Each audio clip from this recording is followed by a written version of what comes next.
Today's episode of the Terrific Talk podcast is brought to you by HelloFresh. Each week, HelloFresh creates new delicious recipes with step-by-step instructions designed to take around 30 minutes. It's quick, it's easy, and let me tell you, I had HelloFresh every day for dinner last week, and I'm a big portion kind of guy. I hate meals that leave you hungry. I get really cranky. You do not want to be around me, but that did not happen here with HelloFresh. It was delicious.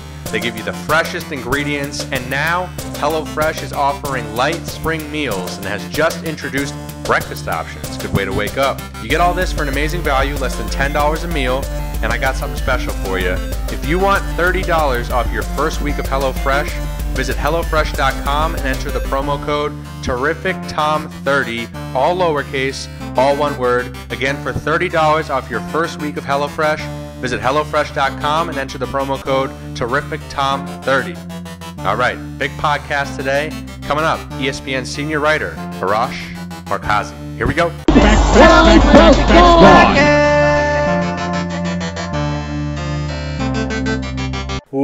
Welcome to Terrific Talk. I'm Tom Anderson. Beautiful sunny day here from the Hoboken Studios in New Jersey. Thanks for checking the podcast out, whether you're listening on iTunes or straight off the free CLNS Media app. It's great to be with you. I've got a great podcast for you today. My guest is ESPN senior writer Arash Markazi. He's a great follow, someone I've been reading for years. And the NBA Finals just wrapped up last night. Arash was there. Really nice of him to call in today. Let me bring him in here. Arash Markazi, welcome to Terrific Talk. Thanks for having me. I appreciate that. So I've never been to an NBA Finals game. Dream of mine's always been to get to one. You were there at Game 5 last night. Got to see everything up close, the players and their families, the celebrations. Can you tell us a little bit about your personal experience there? Any fun moments or stories to share? Yeah, you know what? There's a lot of nervous energy when a home team is trying to clinch, because fans are there and they want to see a celebration, but they know they can't get too excited. So it's kind of interesting. It's not as loud as you think when there's a clinching situation. I remember a few years back I was covering Game 5 of the Stanley Cup Final here in Los Angeles, and it was the Kings and the Rangers, and the normally raucous Kings crowd was just super nervous and anxious and kind of quiet, and the same thing was true. The Warriors had a 16-point lead, and all of a sudden it goes down to I think 6 or something like that, and the place was just super quiet. It probably has not been that quiet during the entire season, but when it's over, the atmosphere is so great. There's so much great scene around you. Everyone lets their guard down, because it's so cliche to say during the course of a season that there's no game that means more than the next one. And, you hear these cliches, but this is the one moment where they've accomplished their dream. And for someone like Kevin Durant, for example, this is sort of the culmination of all his dreams. And so when he's there with his mom, it's just all these great kind of scene and color and anecdotes that you hope for as a writer, and you just hope to kind of see as much of it as you possibly can. You mentioned Kevin Durant and perspective of a writer. What would you say was your favorite story to come out of these finals? I guess it's the recruitment of Kevin Durant, and because I think there was this feeling of why would Kevin Durant leave, and why would he go to a 73-win team that was one win away from the NBA Finals? But it was pretty clear that that this was something that had been in the works, or that had been thought about. I think even if the Warriors had won, I think they would have looked to potentially change the face of their team when they look at sort of the long-term goals that they have of winning a lot of championships. If you remember when LeBron went to the Heat, he said not one, not two, yep. Not 6 or 7. I think that's what the Warriors think here. Part of the recruitment was, listen, if we're not together, we're sure you'll win 1 or 2, and we'll win 1 or 2, but maybe together we'll win 4 or 5.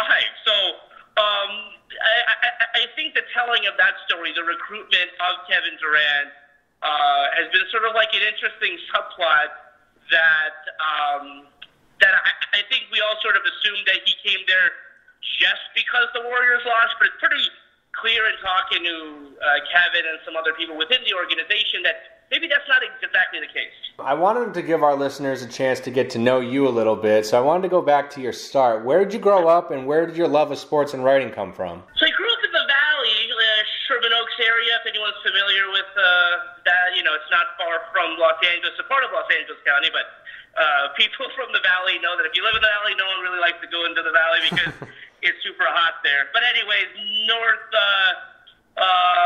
where did so I went to Notre Dame High School, Sherman Oaks. I wanted to leave home upon graduating high school, so I went to the Walter Cronkite School of Journalism at Arizona State. It was just far enough away from home. Great party school. I think it was voted like #1 or at least in the top 5 by Playboy. And I was like, okay, that'd be a good school for me to go to. You know, I get there my freshman year and I'm realizing that this is, I'm having a little bit too much fun. At least I could realize that. Yeah. And so I realized that I didn't want to come back home. You know, because even when I was in high school, I was doing covering preps for the Los Angeles Times and doing like very short 3-graph stories for the Associated Press. I mean, so that was, I always knew that I wanted to be a journalist. When I went to Arizona, I kind of lost, I knew what I wanted to do, but the path that I was on did not kind of continue with me to Phoenix. So I definitely thought it was important for me to return to Los Angeles. Went to USC, graduated USC in 2004. Moved to New York upon graduation to work at SI, was working for their on-campus magazine and for SI.com.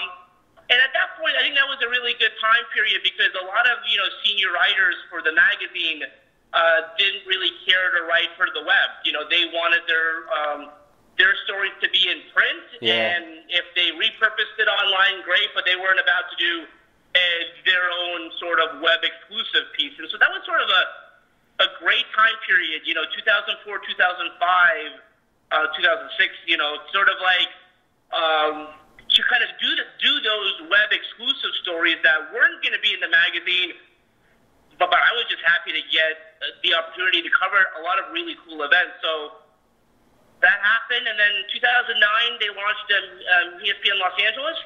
So I joined ESPN, and I kind of moved from the local site to ESPN.com a couple years ago. You mentioned growing up in LA. I know you were a big Laker and Magic Johnson fan. And when you were 10, you went to Magic's summer basketball camp and you got to meet your idol. What was that day like for you meeting Magic? That was awesome. That was such a highlight. You know, that was sort of like I became a sports fan and wanted to become a sports writer because of the Showtime Lakers. And so getting to go to his camp was a really cool experience. The one highlight I have, and you know, I wish that it kind of happened during this advent of like if everyone's got a camera phone. I went one-on-one with Magic Johnson just for one play, and I dribbled the ball through his legs, caught it on behind him. You know, I mean, he's 6'9", and so that wasn't like a hard move for me to do. And then I caught it, and then I laid it in, and then he looked at me as if to say, "Oh, really?" And then he got it, and then he dunked it, and I was like, I didn't think Magic Johnson dunked, you know, because as a kid growing up, he was always known for like the no-look passes and things like that. So that was sort of like my one little moment with Magic as a 10-year-old at his camp. And but I always knew, you know, at the Forum, they didn't really have a press box. In the Colonnade, which is like the upper tier of the Forum in Inglewood, they had press row. And so in '99, which was their last year there, I was a senior in high school, and I was able to kind of, you know, as long as I didn't wear like my Lakers shirt, like to kind of, for lack of a better word, to sneak into like that press row, and I got to know some of the reporters, and so like a lot of these guys that I cover games with now, I have known for almost 20 years, which is amazing to think about. Quick break here to talk about our friends HelloFresh. Each week, HelloFresh creates new delicious recipes with step-by-step instructions. They take about 30 minutes. It's really quick. It's really easy. HelloFresh employs 2 full-time registered dietitians on staff who review each recipe to ensure it is nutritionally balanced. This week, I made a lean green steak machine. I went to the gym after. Great workout. I also did, highly recommend this one, the pineapple pork chops. Really, really good. Pork chops go tropical. Tangy topping. They have a pineapple salsa with it. It's delicious. HelloFresh gives you an amazing value, less than $10 a meal. So here we go. If you want $30 off your first week of HelloFresh, visit HelloFresh.com and enter the promo code TerricTom30, all lowercase. Again, for $30 off your first week of HelloFresh, Visit HelloFresh.com and enter the promo code TerricTom30. Now, back to ESPN senior writer, Arash Markazi. You're a really inspiring guy. You always seem like you're happy, kind of upbeat. I know you're a 2-time cancer survivor. You were diagnosed kind of at an earlier age. How has cancer just kind of affected your outlook on life? Yeah, because when I had it in 2001, I was at USC. I just started at USC, and it was hard. It was hard because, that's not something that you expect that you're going to get. It's not something that you're expecting is going to be, you think that you're going to be sick, Yeah. Is there some kind of a Tylenol or something?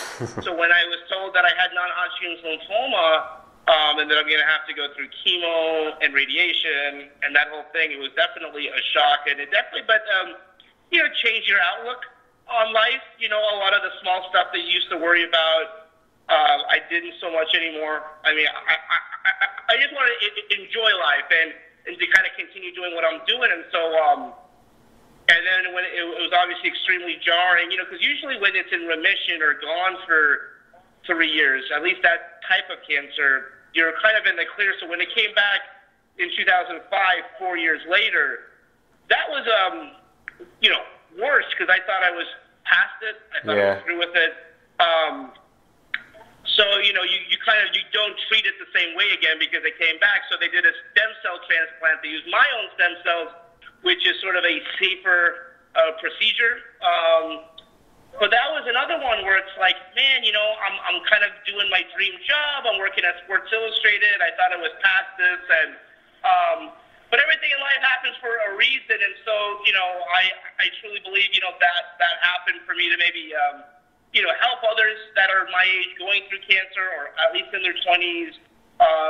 It did give me that kind of want to return home because at that time I was living in New York, and when the cancer came back, I said, I really want to move back to Los Angeles. I want to be with my family. Because when you go through something like that, you just want to be with those that you love. You want to be with your mom and your dad and your brother and things like that. So that happened, and that ended up being a great thing for me because I don't think ESPN Los Angeles happens for me if I don't move back to Los Angeles. I don't know if I'm able to do some of the stories that I was able to do if I was still in New York. So, again, everything happens for a reason, but that going through that definitely made me view life in a different way. What's the best advice you can give young writers out there pursuing their career in sports? I always tell my students, now I've been lucky enough to return to USC as an adjunct professor. I teach once a week, and I always tell them, don't just focus in on one sport, because I know, for example, for me growing up, I was a basketball fan. I was a Showtime Lakers fan. That was my dream job. That didn't prevent me from covering, high school lacrosse or high school swimming or golf or hockey or whatever. You're going to have to break into this business in a variety of different ways. Your first job isn't going to be the beat writer for the Los Angeles Lakers, for the New York Yankees. And so I always tell them that, to don't say no to anything, but also, try to learn about as many sports as you can and realize when you're telling a story in sports, unless your job is to break down the film, all these stories are human interest stories. Think of the greatest sports films you've ever seen. They're not really sports films, you know what I'm saying? Field of Dreams is the relationship a father has with his son. Sure, it's in the prism of the baseball and, he builds the diamond and whatnot, but it's the relationships. And so I always tell them, you don't have to be an expert at hockey to write a great hockey story. So I try to let them know that, your dream job is out there and you can attain your dream, but don't hamper yourself by saying, you know what, I just want to write about this one particular sport or this one particular team. Great advice. Arash, this was great. Thank you so much for coming on the pod today. Everybody out there, make sure to look out for Arash's great work at ESPN. His Twitter handle is @Arash Markazi. Arash, thanks again for coming on. Really appreciate it. My pleasure. Thanks for having me.